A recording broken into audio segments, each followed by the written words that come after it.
Start. ನಮಸ್ಕಾರ. ನಾನು ಶ್ರೀಧರ ಭಟ್, ಕೊಯಂಬತ್ತೂರಿನ ಶಿವಯೋಗಿ ಶಿವರಾಜನ್ ಅವರ ಸಿದ್ಧರ ಪೀಠದಿಂದ ಇವತ್ತು ನಾವು ಶಿವಯೋಗ ಚಕ್ರಾಸ್ ಅಂಡ್ ದೇವತಾಸ್ ಆಕ್ಟಿವೇಶನ್ 2 ನಿನ್ನೆ ನಾವು 1 ನೋಡಿದ್ದೇವೆ. ಇವತ್ತು ಲೆವೆಲ್ 2. ಈಗ ನಾವು ಇದರಲ್ಲಿ ಯಮ ನಿಯಮದಲ್ಲಿ ನಮಗೆ ತಿಳಿದ ಹಾಗೆಯ ಆಸನ ಪ್ರಾಣಾಯಾಮದಲ್ಲಿ ಈ ರೀತಿಯ ದೇವತಾ ಆಕ್ಟಿವೇಶನ್ ಅಥವಾ ದೇವತಾ ಸ್ವರೂಪವನ್ನು ಧ್ಯಾನಿಸುವುದಿಲ್ಲ. ಇದು ಶಿವಯೋಗದ ತಿರುಮಂದಿರಂನಲ್ಲಿ ಹೇಳಿರುವಂತಹ ವಿಷಯವನ್ನು ಇದರಲ್ಲಿ ಚಕ್ರ ಆಕ್ಟಿವೇಶನ್ ಲೆವೆಲ್ 2 ಇದೇನ್ ಮಾಡುತ್ತದೆ? ಸ್ವಾಭಾವಿಕವಾಗಿ ಇವತ್ತು ಕುಂಡಲಿನಿ ಆಕ್ಟಿವೇಶನ್, ಸಾರ್ವತ್ರಿಕವಾಗಿ ಕುಂಡಲಿನಿ ಆಕ್ಟಿವೇಶನ್ ಅಂತ ಹೇಳಿಕೊಡ್ತಾರೆ.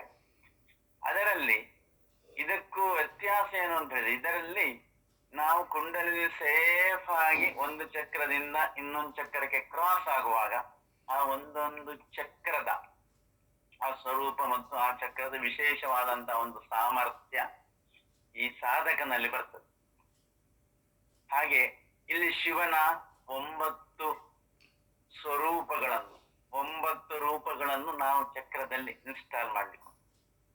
ಈಗ ನಾವು ಶಿವನದ್ದು ಬೇರೆ ಬೇರೆ ನೋಡುತ್ತೇವೆ. ಶಿವನ ಸ್ವರೂಪ ಡಮರು ಇರುವಂತದ್ದು, ಅಭಯಹಸ್ತ, ಅಗ್ನಿ ಹಿಡ್ಕೊಳ್ಳುವಂಥದ್ದು, ಹಾಗೆ ಮಹೇಶ್ವರ ತತ್ವ, ಸದಾಶಿವ ತತ್ವ, ಹೀಗೆ ಒಂದೊಂದು ತತ್ವಗಳನ್ನು ಒಂದೊಂದು ಆಧಾರದಲ್ಲಿ ನಾವು ಧ್ಯಾನಿಸೋದು. ಹಾಗೆ ಇದು ನಮ್ಮ ಇದನ್ನು ಮಾನಸಿಕವಾದಂತಹ ಕುಂಡಲಿನಿ ತಕ್ಷಣ ಮೇಲಕ್ಕೆ ಹೋಗಿ ಸೇಫ್ ಆಗಿ ಅಂತಿಮವಾಗಿ ಕುಂಡಲಿನಿಯಲ್ಲಿ ಹೋಗಿ ನಿಲ್ತದೆ ಅಂತ ಹೇಳಿದರೆ, ಅಂತಿಮವಾಗಿ ಮನುಷ್ಯನ ನಿರಾಧಾರದಿಂದ ಹೊರಗೆ ಹೋಗಿ ಅಂದ್ರೆ ನಾವು ಮುಕ್ತಿ ಸಿಗ್ತದೆ, ಮೋಕ್ಷ ಮುಕ್ತಿ ಪ್ರಾಪ್ತಿ ಆಗ್ತದೆ. ಉಳಿದದ್ದರಲ್ಲಿ ನಮಗೆ ಒಂದು ಸ್ವರೂಪ ಮಾತ್ರ ಕಾಣುವಂಥದ್ದು. ಇಲ್ಲಿ ಹಾಗಲ್ಲ, ಮುಕ್ತಿ ಪ್ರಾಪ್ತಿ ಆಗ್ತದೆ. ಅಂತಹ ಸುಲಭ ವಿಧಾನವನ್ನು ತಿರುಮಲಾರವರು ಹೇಳಿದ್ದಾರೆ.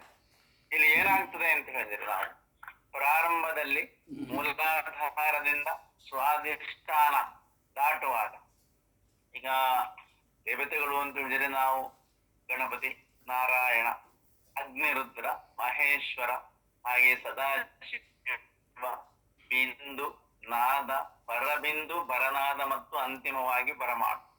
ಈಗ ಪ್ರಾರಂಭದಲ್ಲಿ ಮೂಲಾಧಾರದಿಂದ ಸ್ವಾಧಿಷ್ಠಾನ ದಾಟುವಾಗ ಏನಾಗ್ತದೆ ಅಂತ ಹೇಳಿದ್ರೆ, ಬ್ರಹ್ಮ ವಿಷ್ಣುವಿನಲ್ಲಿ ಲೀನ ಆಗ್ತಾನೆ, ಐಕ್ಯ ಆಗ್ತಾನೆ.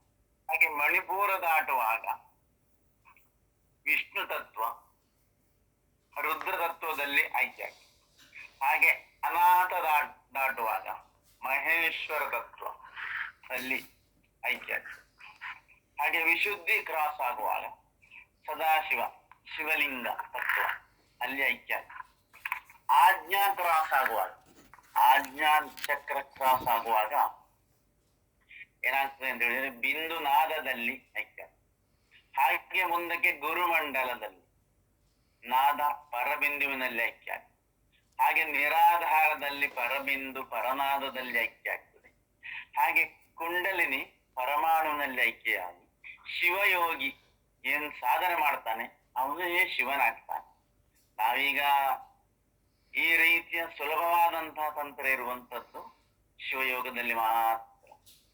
ಇದರಲ್ಲಿ ಸಾರೂಪ ಅಂತ ಹೇಳ್ತೇವೆ ನಾವು. ಸ್ವರೂಪ ಕ್ರಾಸ್ ಆಗಿ ಸಾಯುಜ್ಯ ಪ್ರಾಪ್ತಿ ಆಗ್ತದೆ, ಅಂದ್ರೆ ಮೋಕ್ಷ ಪ್ರಾಪ್ತಿ ಆಗ್ತದೆ. ಆ ಮೋಕ್ಷ ಪ್ರಾಪ್ತಿ ಆದರೆ ಏನು? ಪರಮಾನಂದ ಸಿಗ್ತದೆ. ಹಾಗೆ ಇಷ್ಟು ಈ ಪರಮಾನಂದ ಸಿಗುವಂತಹ ಸೂತ್ರ ಇದು. ಈ ಶಿವಯೋಗಿ ಮನುಷ್ಯ ಏನಾಗ್ತಾನೆ? ಮನುಷ್ಯ ಶಿವ ಆಗ್ತಾನೆ. ನಾವು ಹೇಳುತ್ತೇವಲ್ಲ, ಶಂಕರಾಚಾರ್ಯ ಶಿವೋಹಂ ಶಿವೋಹಂ ಅಂತೇಳಿ ಒಂದು ಸ್ತೋತ್ರ ಉಂಟಲ್ಲ, ಶಂಕರಾಚಾರ್ಯರು ಬರೆದಿರುವಂತಹ ಇನ್ನೊಂದುಂಟು ಶಿವಾನಂದ ಲಹರಿ. ಅದನ್ನೂ ಕೂಡ ಅದರಲ್ಲಿ ಇದನ್ನೇ ವ್ಯಾಖ್ಯಾನಿಸಿದ್ದಾರೆ, ಒಂದು ವ್ಯತ್ಯಸ್ತವಾದ ರೀತಿ. ಇಲ್ಲಿ ಪರಮಾನಂದಕ್ಕೆ ತಲುಪ್ತದೆ. ಹೀಗಾದಾಗ ಮಾತ್ರ ಮನುಷ್ಯ ಶಿವೈಕ್ಯ ಆಗ್ತಾನೆ. ಹಾಗೆ ಮನುಷ್ಯ ಏನಾಗ್ಬೇಕು? ಶಿವ ಆಗ್ಬೇಕು, ಶಿವಯೋಗಿ ಆಗ್ಬೇಕು. ಹಾಗಾಗಿ ಆಗಲ್ಲ, ಶಿವ ಚಕ್ರವರ್ತಿ, ರಾಜ ಚಕ್ರವರ್ತಿ ಆಗ್ಬೇಕು. ಹಾಗಾಗಿ ನಮ್ಮ ಶರೀರದಲ್ಲಿ ಎಲ್ಲ ತತ್ವಗಳು, ಈಗ ನಾವು ಬ್ರಹ್ಮ ವಿಷ್ಣು ಮಹೇಶ್ವರ ಅಂತ ಕರಿತೇವೆ, ಹಾಗೆ ಇದೆಲ್ಲ ಒಂದೊಂದು ತತ್ವ. ಒಂದು ಕ್ರಿಯೇಟಿವ್ ಎನರ್ಜಿ, ಯಾವುದು ಪ್ರೊಟೆಕ್ಟಿವ್ ಎನರ್ಜಿ, ಸಬ್ಸ್ಟೈನ್ ಎನರ್ಜಿ, ಹಾಗೆ ಶಿವ ನಮಗೆ ಸಂಪತ್ತನ್ನು ಕೊಡುವ, ಹಾಗೆ ಮಹೇಶ್ವರ ಕೌನ್ಸೀಲಿಂಗ್ ಫೋರ್ಸ್ ಅಂತ ಕರಿತೇವೆ ನಾವು. ಅದೇನಂದ್ರೆ ನಮ್ಮ ಜನ್ಮಾಂತರ ರಹಸ್ಯ ನಮಗೆ ಗೊತ್ತಾಗ್ತದೆ. ಸದಾಶಿವ ತತ್ವ, ಹಾಗೆ ಆ ಸದಾಶಿವ ತತ್ವ ವಿದ್ಯಾ ತತ್ವದಲ್ಲಿ ವಿಲೀನ ಆಗ್ತದೆ. ಹಾಗಾಗಿ ನೋಡಿ, ಶಿವನನ್ನು ಶಿವಲಿಂಗ ರೂಪದಲ್ಲಿ ಆರಾಧಿಸುವಂಥದ್ದು. ಹಾಗಾಗಿ ಶಿವ ಇರುವುದಲ್ಲಿ ಕೈಲಾಸದಲ್ಲಿ, ಅಲ್ಲಿ ಪ್ರತ್ಯಕ್ಷ ಮತ್ತು ಅಪ್ರತ್ಯಕ್ಷ ರೂಪ ಇಲ್ಲದಿದ್ದರೂ ಕೂಡ ಅಲ್ಲಿ ರೂಪವನ್ನು ತೋರಿಸಲಾಗ್ತದೆ. ಎಲ್ಲದರಲ್ಲಿಯೂ ಕೂಡ ಈ ದೇವತಾ ಇನ್ವೊಕೇಶನ್ ನಿಂದಾಗಿ ನಮಗೆ ಇಂತಹ ಮನುಷ್ಯೆಲ್ಲ ವಿವಿಧವಾದಂತಹ ಜ್ಞಾನವನ್ನು, ಈ 9 ಶಿವನ ಸ್ವರೂಪವನ್ನು ಧ್ಯಾನಿಸುವುದರಿಂದ ನಮ್ಮ ಜೀವನದಲ್ಲಿ ಬೇಕಾದಂತಹ 9 ಕಾರ್ಯ ಸಾಧನೆಯನ್ನು ನಾವು ಮಾಡಬಹುದು. ಇದಕ್ಕೆ ಆಸಕ್ತಿ ಇದ್ದಂಥವರು, ಇದನ್ನು ಕಲಿತು ಸಾಧನೆ ಮಾಡಲಿಕ್ಕೆ ಆಸಕ್ತಿ ಇರುವಂಥವರು ನಮ್ಮ ಸಿದ್ಧರ ಪೀಠ ಅಲ್ಲಿಗೆ ಕರೆ ಮಾಡಿ ತಮ್ಮ ಇದನ್ನು ತರಗತಿಗಳನ್ನು ಮತ್ತು ಸಮಯವನ್ನು ತಿಳಿದುಕೊಳ್ಳಬಹುದು.